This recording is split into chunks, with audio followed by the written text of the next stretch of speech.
I was standing in the hallway facing the door to the basement when I saw John Ramsey coming up the final 3 or 4 stairs. John was carrying a young girl in his arms. The young girl had long blonde hair. John was carrying the young girl in front of him, using both of his arms to hold her around her waist. The young girl's head was above John's head. I was able to make the following observations. Both of her arms were raised above her head and were motionless. Her lips appeared blue. Her body appeared to have rigor mortis. There was a white string attached to her right wrist. There was a bright red mark, approximately the size of a quarter, at the front of her neck. The lower portion of her neck and the right side of her face appeared to have rigor mortis. I told John to place the young girl's body on the rug just inside the front doorway. John did as he was instructed. The young girl was JonBenet. JonBenet appeared to have been dead for a period of time. I touched JonBenet's neck in an attempt to locate any sign that she was alive. JonBenet's skin was cool to the touch. There was dry mucus from one of JonBenet's nostrils. My face was within inches of JonBenet's face. I detected an odor of decay. John Ramsey asked me if JonBenet was alive.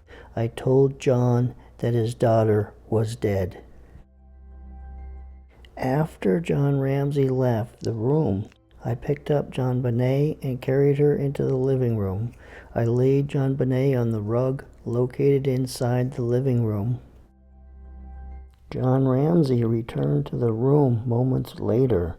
He didn't call 911 like Detective Arndt asked him, and he returned when she asked him not to.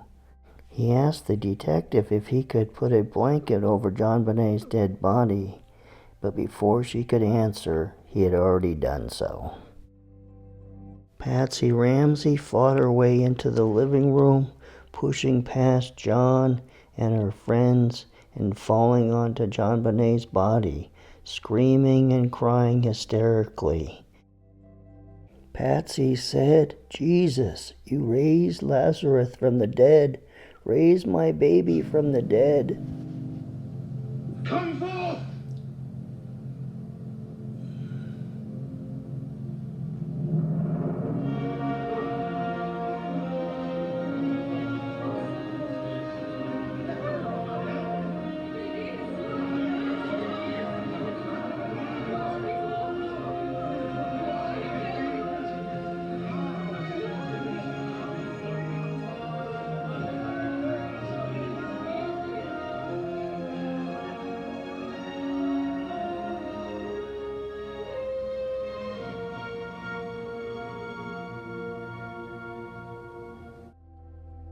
Reverend Roland Overstock, age 52. God the Father, Father Roll speaks. Jesus, Redeemer of the world. Into your hands, O merciful Savior, we commend your servant, JonBenet. Acknowledge, we humbly beseech you, a sheep of your own fold. A person comes up and says he's Detective Mason. I assume he is with the FBI. Finally, the police will get help, I think. Later, I will learn that Mason is another Boulder PD detective and that the police, in fact, have kept the FBI at bay, not letting them inside the house.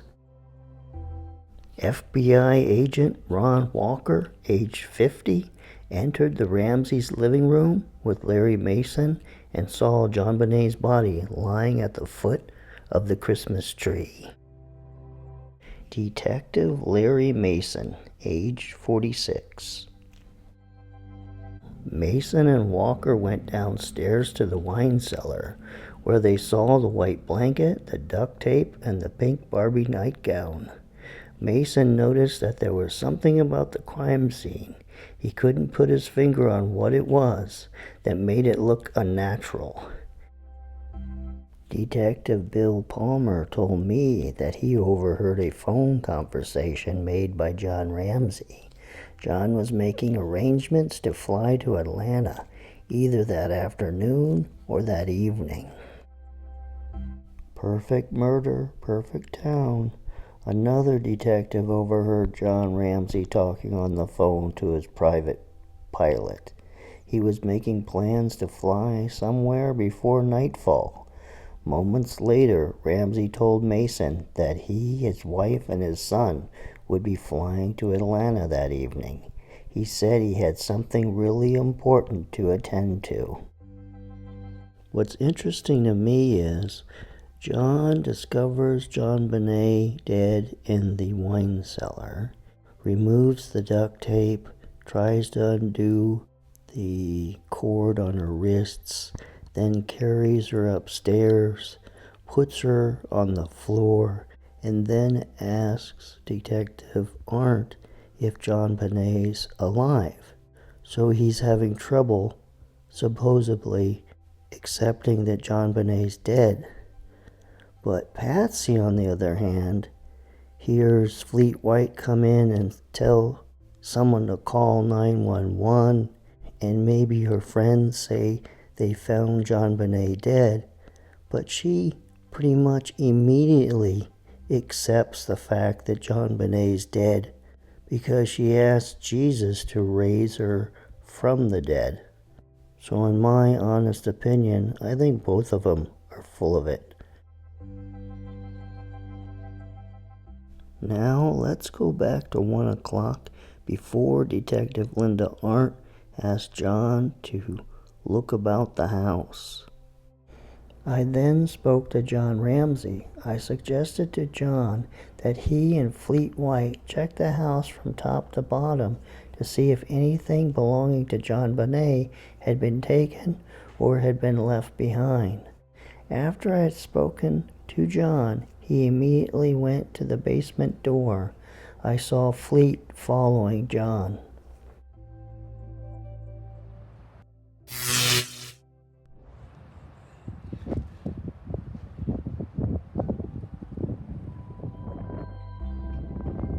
Well, this ends this episode of Unsolved, and tomorrow night, a double feature of the Zodiac Killer case.